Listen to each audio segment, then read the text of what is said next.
So while most of you have probably not seen my face before, this gentleman over here might be a little bit familiar to you.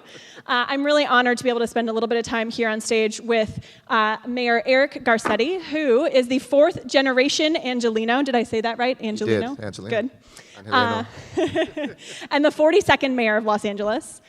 Born and raised in the San Fernando Valley, Mayor Garcetti is the son of public servants, gotta love that, and the grandson and great-grandson of immigrants from Mexico and Eastern Europe.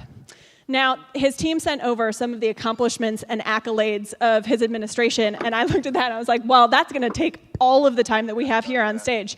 So I took the moderator's prerogative and picked out the one that I found the most interesting from the list. So, under Mayor Garcetti's leadership, LA has been rated the nation's best-run city by the Bloomberg What Works Cities Initiative and has become the #1 solar energy city in America. Well, LA.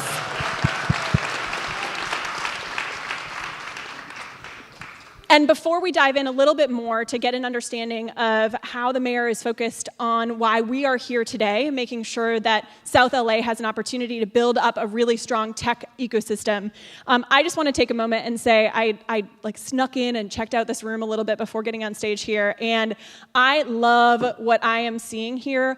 All of you dedicated to making sure we're supporting entrepreneurs yourself, and wherever that mom with an infant is, like huge kudos to you because entrepreneurs look like anyone from everywhere and you own it. Babies welcome. Yes. So if you are here, if that baby cries, don't you worry about leaving. Like we can handle that. I have a 2-year-old and he still cries. So let's start off with general understanding of what's happening here. What is the city of LA doing, particularly focused in South LA, to promote startup growth? Well, good afternoon, everybody. It's great to be with you here in the Nate Holden Performing Arts Center, and I couldn't be more excited and energized by what we're talking about because it cuts to the heart of, I think, what my philosophy has been in my administration, which is let's invest in key industries. So technology has been a focus since I became your mayor, and we're seeing tech jobs grow faster in the city than any big city in America. Second is to build out infrastructure, and that infrastructure may be everything from internet connectivity, and Verizon just announced we'll be the first big city to have 5G in the country, and what that does for commerce, and what that does for smart apps, and what that does for a smart city. But third, to make sure nobody is left behind while we do those first two things. So create jobs, create the infrastructure to create even more economic prosperity, and make sure it's coming from every zip code. And so we are very intentional with our public policy from the beginning, whether it was focusing on getting jobs and training to zip codes that are often overlooked, getting AP computer science courses, which we have now in a higher density than even San Francisco, looking at Girls Who Code, looking at South LA entities, looking at places which are near and dear to me. My father's from South LA. My grandfather was an entrepreneur down the street, and by an entrepreneur, I mean he was an immigrant who opened up a barber shop. And I know what it means, and one of my lines is always that the next Mark Zuckerberg or maybe Steve Case is probably an African-American girl growing up right here in South Los Angeles, or an immigrant, Latino youth who is someplace in Boyle Heights or in Pacoima. We have to make sure that not only the industry reflects us, but that it doesn't leave those stories, that brilliance out. And LA is a place that we've just tried to make sure that everybody feels like they belong, and then we give them the tools. So there's a lot of things I could list. We've done partnerships downtown on incubating space for new folks who are starting up, primarily young people of color who are starting tech companies. We're partnering with existing groups because I don't think we should always reinvent the wheel, and so a lot of folks that are here know who you are, but we've partnered to make sure we bring resources. And then I was probably proudest of our second year of our Tech Jobs Fair, which we had in South LA over at the Reef by LA Trade Tech College. We hope to have maybe a couple thousand job applicants and a couple dozen companies. We had almost 250 companies, 15,000 job applicants, and they look like this room does today. It's not the Mad Men demographic in flip-flops, which unfortunately Silicon Valley can look too much like. It was the LA demographic, and it made me very proud knowing that the future of LA and the future of tech was going to look like this global city. You know, it's interesting when you talk about the next Mark Zuckerberg, the next Steve Case. Appreciate that shout out. Sure. And, you know, so much of what we've been working on at the Case Foundation is to highlight the fact that that next Mark Zuckerberg probably has already founded a company today. Yes. Like, there is probably that African-American woman who is building something right now, who is one of those only 36 women who have raised $1 million or more in venture capital, who is making it happen, you know, working around however she can to make sure she gets access to that. I really feel like that pipeline isn't a problem. Like, those entrepreneurs exist. They are here. And honestly, like, looking around at you all and the students that were here this morning, like, we have the pipeline in the room right here. So what do we do to answer some of those questions that investors say, you know, and you know, not the ones that we've already heard from today, and, you know, not a lot of the ones that I've heard from here in LA, but just this idea of, oh, well, those entrepreneurs don't exist. I don't know where to find them. It's a pipeline problem. How do we match up the pipeline that's here today with the investors? Well, first we have to call BS on that, because that's just not the case. We know that here. And I don't know why we even have to reiterate that this is difficult work. I'll just talk about, I try to practice what I preach. So I start with, I'm a CEO of your city. There's 37 departments, the biggest port in America, the second biggest police department, the second busiest airport, the largest municipal utility. I mean, the list goes on and on. Our metro system, I just came from our board meeting, is building 15 rail lines, thanks to all of you who voted for Measure M, the most any city in America has ever done. And when I came in, let's just take gender and people of color for a moment. Our commissioners who oversee those departments are citizens who volunteer their time. Immense responsibility, incredible opportunities. It's like a second unpaid job on top of your job. And within the first 6 months, I made sure that it reflected the diversity of people of color, and for the first time was over 50% women in 6 months. And when I go into corporations and they're like, well, government moves really slow. If government can do that in 6 months, why do we have single digits when it comes to people of color on your board? Why is it single digits of CEOs and C-suite women? And all of us as investors, whether it's the city's, for instance, pension fund, should be saying no to whatever board, no matter how great they are. Because I had to say thank you to a lot of really great men who had been serving on these commissions, but I said, thank you for your service, it's time to make sure others get that opportunity. It may be a difficult conversation to have, but they understood. We should be voting no against those slates. We should be not investing in those companies. We should be using the power that we have to say, come on, this isn't tough. If government could do it in 6 months, you could do it in 3. And so that's first and foremost. So we need to make sure that people in control look like us. Second is, absolutely. Second is we have to make sure, too, that we are not suddenly waking up to this and saying, oh, I'm supposed to fix this on the dime. Remember Oscars, you know, So White, and this year with Me Too and Time's Up. So we've been investing in the entertainment space, also tech-related, but in the entertainment space to create something called the Evolve Entertainment Fund. So there is a youth jobs program for young people in LA. When I started, there was 5,000 jobs given to young people in the summertime, paid internships. We have that up to 17,000 now. But the last 2 or 3 years, even though I'd sit down with studios and others who'd say, yeah, we really want to have, you know, more people of color, we're sensitive to what the Oscars were talking about or people were criticizing, we had 5 jobs in the entertainment industry of those 17,000. 5. Thank you to the Jim Henson Company. Watch more Muppets. But other than that, we realized unless we were a little bit more aggressive about this, it wasn't going to happen. So we brought together the unions, the studios, Hollywood Reporter and Variety, a lot of folks to make specific commitments and kind of in a room like this, launch this. And this summer there'll be 250 paid internships for primarily youth of color and young women to go into the entertainment industry. So if you're not investing in this on the front end, you can complain on the back end. And there is something true to it. It's not that we're not out there. It's that we don't have the network, right? It's all about social capital. But if we create, imagine 5 years from now that we're going to have, because the numbers will go up each year, but let's say 2,000 young people who will go through the entertainment industry and know each other and be networked with each other, they're all going to be bosses, right? They're going to be able to run things. And so we have to be intentional not just about opening up the education opportunities, putting people in charge, but creating the network, that social network of folks who can spend that capital. Like, oh, I know a guy in South LA, you know, I know Nipsey Hussle's like got this, you know, Revolution clothing store, and there's an app that Idris made, and he should make your app to change what you're doing over there in Shinola store at the Grove. Because once that's in place, that becomes the network that people tap into. Yeah, and I think that that's so powerful. You know, it's interesting when we're in rooms with entrepreneurs and we ask the question, you know, what's the thing that you need most? You know, yeah, they say, oh, we need more financial capital, but more and more the conversation has moved to, yeah, we need that capital. You know, entrepreneurs need to raise rounds, like they need to have that money to allow them to grow. But I also need that social capital. I need a mentor. I need a network. I need to know who to pick up and call. Like, who's done this before? What are my role models in this space? And there's a lot of wealthy people of color in this town because of the entertainment industry. But we also have to make sure that they're investing money that goes back in the community. Oftentimes, money managers and others will take over when you have that sort of wealth, and they'll be like, well, let me put it into these venture capital funds, this private equity, when we should be creating those pools right here. We're trying to do that with your money, the City of LA's pension money. We're trying to make sure that it invests in communities right here and in startups right here.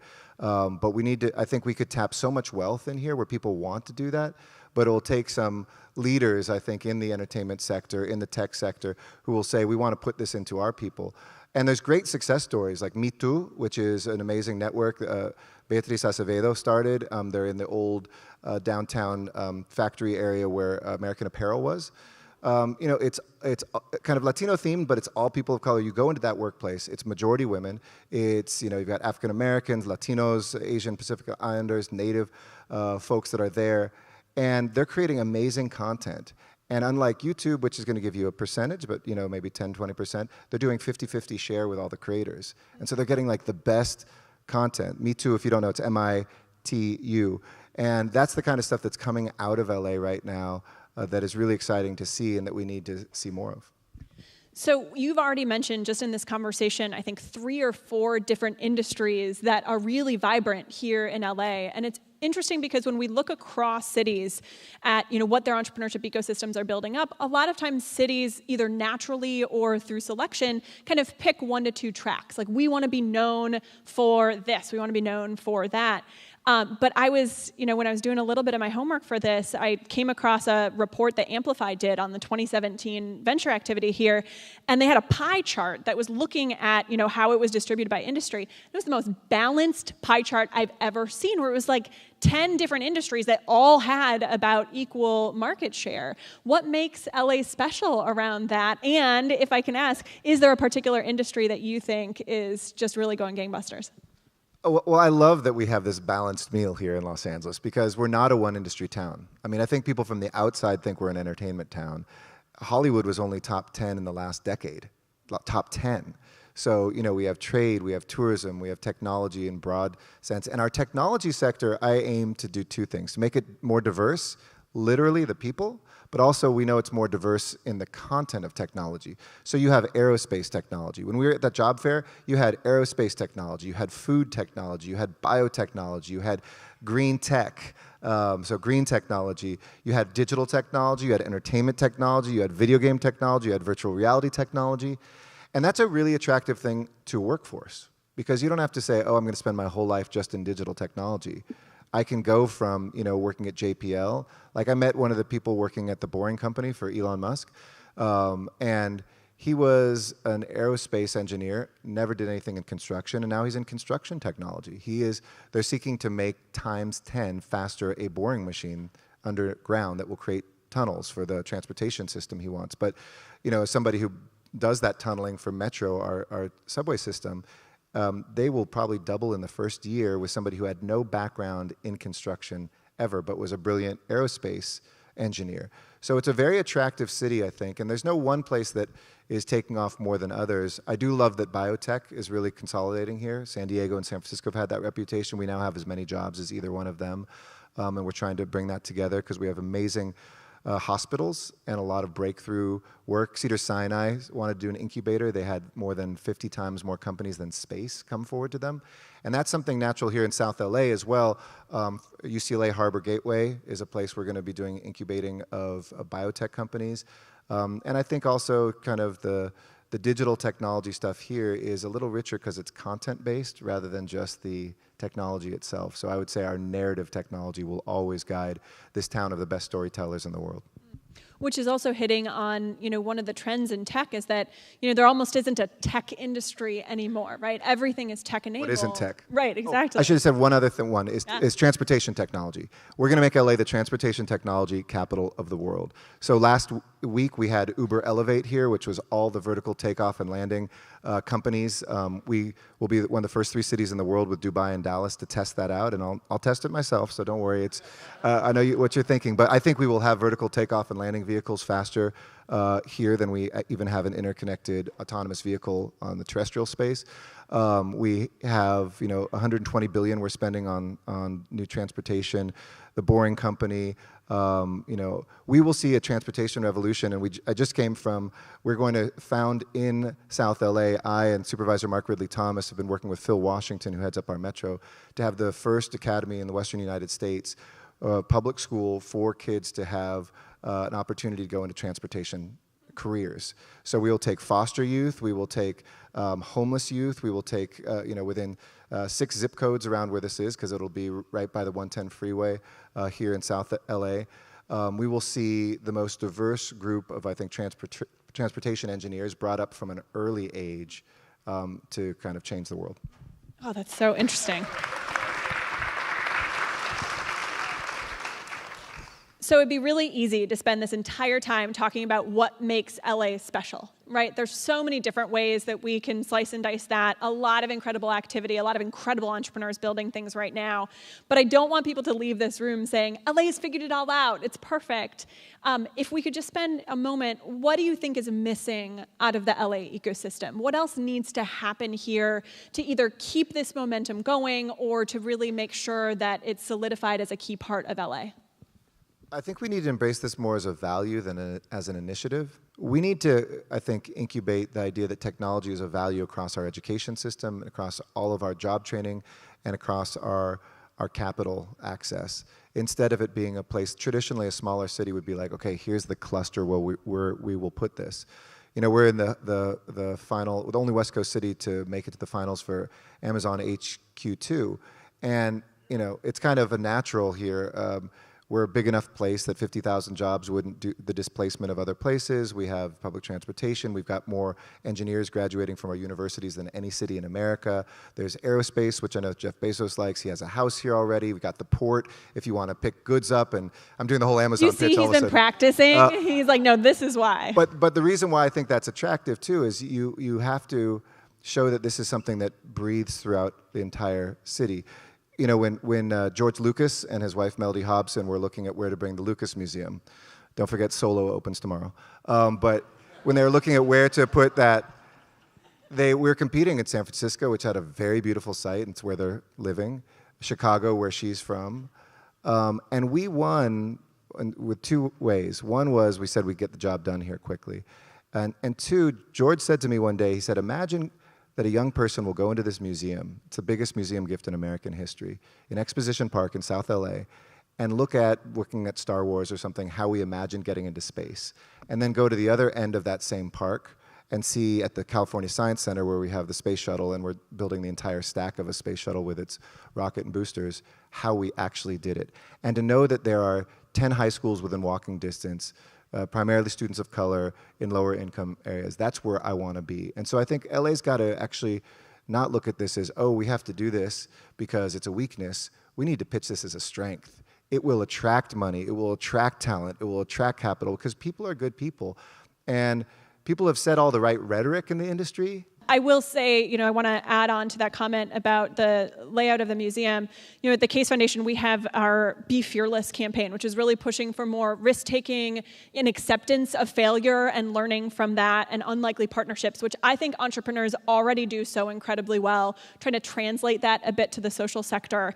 And one of the stories that our CEO, Gene Case, tells quite often is around the moonshot and how when President Kennedy said, we are going to go to the moon and back, that we didn't have the technology, we didn't even have the materials to make the things we needed to actually go to space. They didn't have the mathematical ability to calculate how fast they needed to go to be able to get there and come back. And so sometimes it takes just saying, we're going to completely change the world. And we'll figure it out along the way. And it's important to figure it out and not just kind of run at things willy-nilly. But I think there's a lot of power to that and showing people how big they can dream and that there are people around them, especially here in this community, who can really come about that. And think about it here in LA. Like, what are our moonshots? We've got 10 years till the Olympics will be here for a third time, the Paralympics for a first time.